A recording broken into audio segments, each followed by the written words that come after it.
Hola, buenos días y bienvenidos a Abogacía, el podcast que escuchan las personas que quieren mejorar su relación con la abogacía y mejorar su carrera profesional, su ejercicio profesional.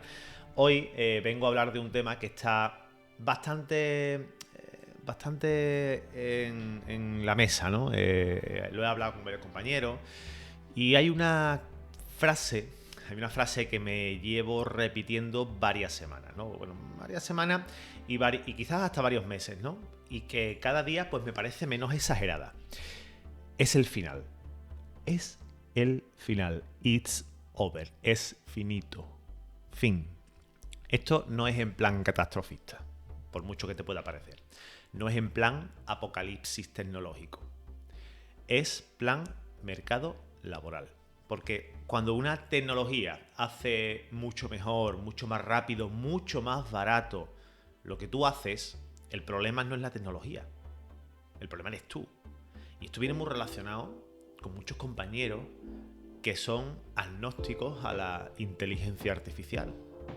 No, la inteligencia artificial para la abogacía no va a poder sustituirla nunca. La abogacía con la inteligencia artificial, eso. Y son personas que están pensando que eso nunca va a ocurrir. Porque son insustituibles. Y esto, como te digo, no solamente va de abogados, esto va de desarrolladores web, de programadores, de personas que hacen marketing, de personas que hacen análisis financiero, de consultores, de asesores, menos albañiles, prácticamente cualquier profesión que conlleve estar delante de una pantalla, ejecutar tareas y no hablar demasiado con personas, ¿vale? Hoy quiero compartir contigo cómo veo yo el impacto real de la inteligencia artificial en nuestra profesión y además, como siempre, me voy a volver para atrás, voy a hacer un flashback porque veo ciertos paralelismos con otras crisis que ya hemos vivido, que son bastante cercanas, aunque ya hayan pasado varios años, pero que son muy paralelas a lo que estamos viviendo hoy en día y a lo que se nos va a venir encima. Y sobre todo, lo más importante, ¿qué podemos hacer nosotros como abogados para no solo sobrevivir, sino además salir reforzados? Y esta frase es una frase que me encanta porque me la decía mucho mi padre cuando teníamos la asesoría, ¿no? El problema al final no es la inteligencia artificial. O sea, la mayoría de debates sobre IA están mal planteados desde un inicio. Esto lo he comentado con compañeros en estos días atrás. Y es que es así, la IA realmente no va a sustituir profesiones. O sea, si ya partes de la base de que va a haber un abogado inteligencia artificial, de entrada te digo que no, es imposible. ¿Por qué? Porque para ser abogado primero te tienes que colegiar, tienes que tener tu número de colegiado, tienes que estar de alta en el Consejo General de la Abogacía Española y tienes que estar tienes que haber estudiado y haber pasado ciertos requisitos. ¿Un abogado puede ser inteligencia artificial? No. Partimos de esa base. ¿Qué es lo que sí que hace la inteligencia artificial? Sustituir tareas. Eso sí lo hace. Y muy bien. A ver, hay muchas personas profesionales, compañeros, cuya propuesta de valor era exactamente esa, ejecutar tareas. Yo me voy a ir a despachos grandes, ¿vale? Vámonos a esos despachos en los que todos sabemos que existen la figura del junior, que el junior hace tareas administrativas, tareas procesales medianamente básicas, pero ese junior no atiende a un cliente reputado, por norma general a lo mejor hasta cierto nivel no asiste ni a sala. ¿Su tarea cuáles son? Pues mira, pues redactar, analizar, estudiar, resumir, comparar, buscar estrategias, estructurar, repetir todo lo que hemos dicho hasta el momento. Cualquier trabajo que cumpla estas 4 condiciones que te voy a dar tiene un problema serio. ¿Vale? Trabajo que se hace delante de la pantalla. Trabajo que tiene un output que es predecible. Trabajo que no requiere apenas interacciones humanas. Y además, un trabajo que pueda explicarse con instrucciones claras. Te voy a poner un ejemplo y un caso real. Ayer estaba tomándome un café con mi amigo y compañero Alberto Rojas, un saludo desde aquí, amigo Alberto. Y Bueno, te voy a decir una cosa privada para aquí, pero me lo voy a guardar. Y resulta que le decía, oye, tío, digo, yo cojo la IA para mucho, para muchísimo. De hecho, incluso si tú le pones el audio a ChatGPT o Gemini o tal, tú nutres un GPT, ¿vale? Por ejemplo, vamos a centrarnos en GPT, que quizás es el más común. Tú nutres GPT con muchísimos escritos de trámite, con muchísimas demandas que tú puedas tener, documentos que ya has presentado, lógicamente quitando los datos personales, ¿vale? Y lo entrenas para que no se salga de ahí, te va a hacer unos escritos iguales a los que tú haces. Y solamente tienes que alimentarlo con esos escritos, dedicarle el tiempo suficiente a borrar los datos personales y directamente te hará muchísimos escritos en esa línea. Ahora, tú te vas al audio y le explicas el contexto, pones en contexto a la inteligencia artificial y le das unas instrucciones claras, le cuentas toda la historia del problema, ya cuenta con esa información procesal, cuenta, por ejemplo, en mi caso, Código Civil, la ley de enjuiciamiento civil, la ley del impuesto de sucesiones, ciertas cosas que yo aplico prácticamente en mi día a día y que tengo muy localizadas, ¿vale? Y todo esto lo tiene la IA. Ya, no se va a salir de ahí porque tú le vas a dar instrucciones para que no se salga de esa información que tú ya le has proporcionado. Tú le cuentas la historia y le dices, ahora redáctame, o sea, hazme una estrategia. Te hace la estrategia, te dice qué es lo que deberías hacer.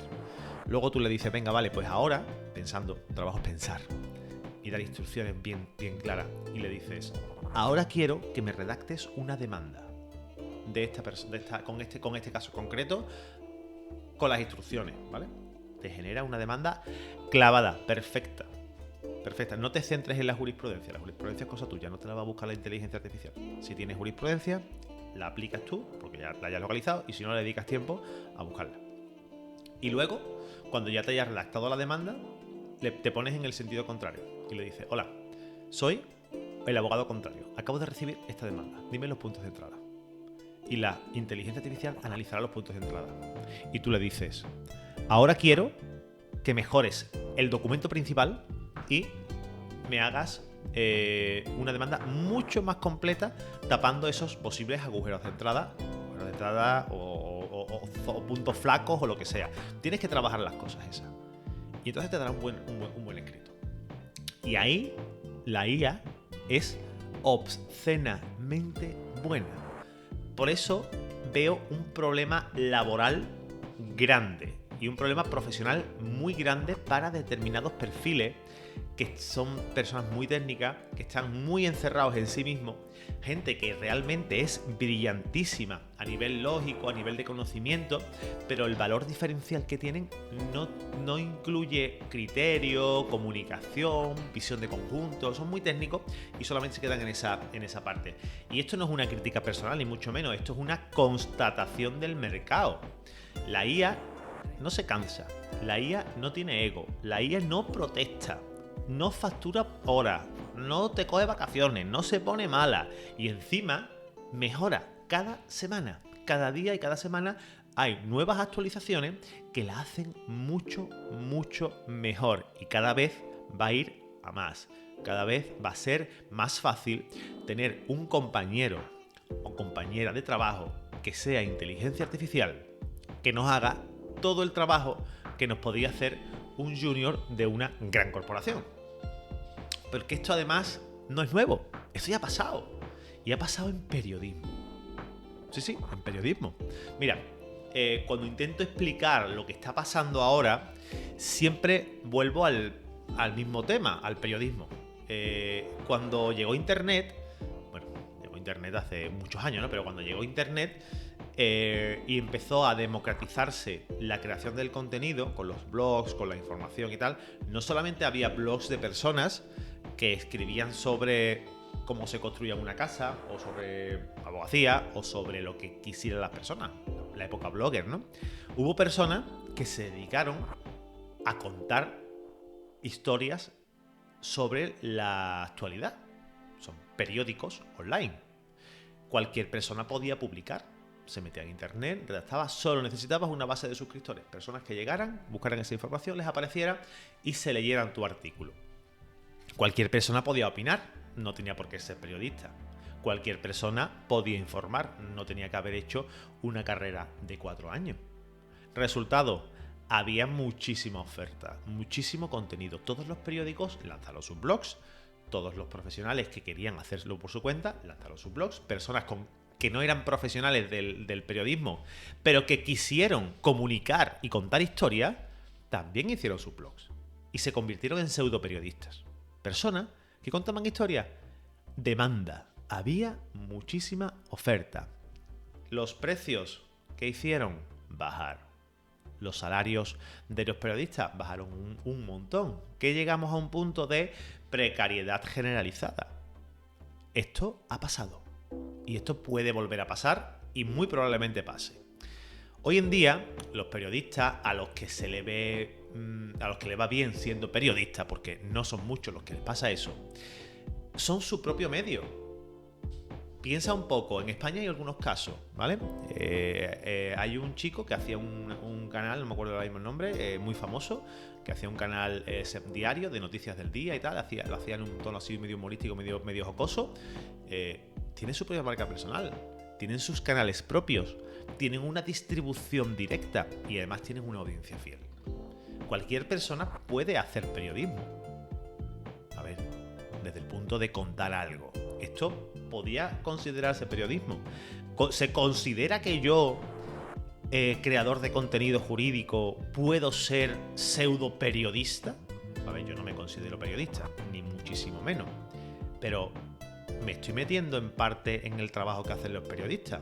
¿O no? ¿No puede pensar un periodista que quizás yo estoy haciendo competencia desleal hacia el periodismo? Podemos enrocarnos en esa fase, en quejarnos y culpar a un tercero, o podemos analizarlo, pensarlo y decir, ostras, yo tengo algo que hacer aquí con esto. O sea, el culpable no es otro, el culpable soy yo. Yo debo de hacer y mejorar y cambiar y aprender para poder sobrevivir. Aquí hablamos de supervivencia, ¿vale? En los Estados Unidos hay personas que han sido personas físicas, como periodistas libres, ¿no? Por su cuenta, sin atarse a un periódico, que han acabado comprando medios. O sea, han llegado a tener tanta capacidad económica, siendo una marca personal con una audiencia y un canal de distribución, que han llegado a comprar medios. Pero el periodista medio, el normal, el que sale de la carrera o el que lleva 5 o 10 años escribiendo siempre en un mismo medio, comparado con antes del 2006, 2007, 2008, que en esa época sí cuando se movía esto más o menos, vive muchísimo peor. Pero peor de verdad. Tengo amigos periodistas y oye, no es, primero, no está bien vista la profesión, y segundo, no está bien pagado. Los medios compran contenido a granel, o sea, a kilos. Tienen muchísima gente que le pagan muy poco y generan contenido a paladas. Luego existen los otros periodistas que tienen contacto, que les chivan los abogados los asuntos para generar noticias, y esos sí que están bien pagados. Esos están en la televisión, esos están en la radio, esos van a periódicos, a ellos les compran las noticias.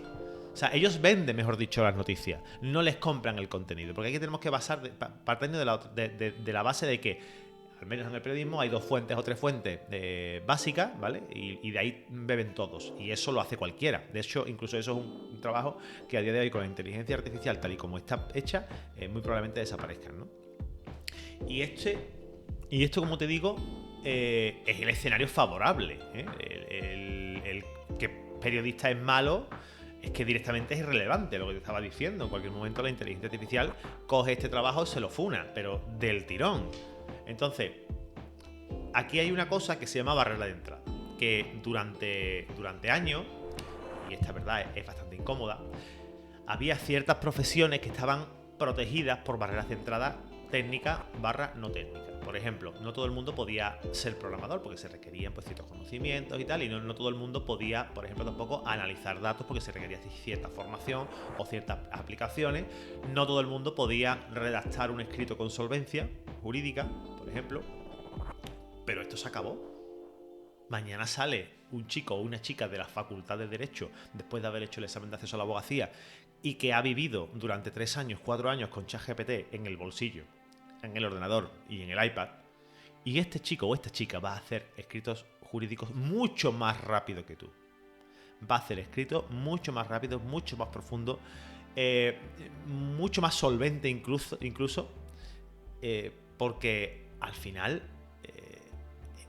si seguimos haciendo las cosas como veníamos haciéndolas desde 2008, conseguimos mediocridad, ¿no? Ahora van a entrar estos perfiles que a lo mejor son gente que sí que ha estudiado Derecho, que son técnicos jurídicos, pero son más creativos, tienen más capacidad de comunicación, conocen otras redes, la forma de comunicarse en las redes sociales, tienen más hambre y tienen mucha más visión de negocio de la que quizás puedes tener tú.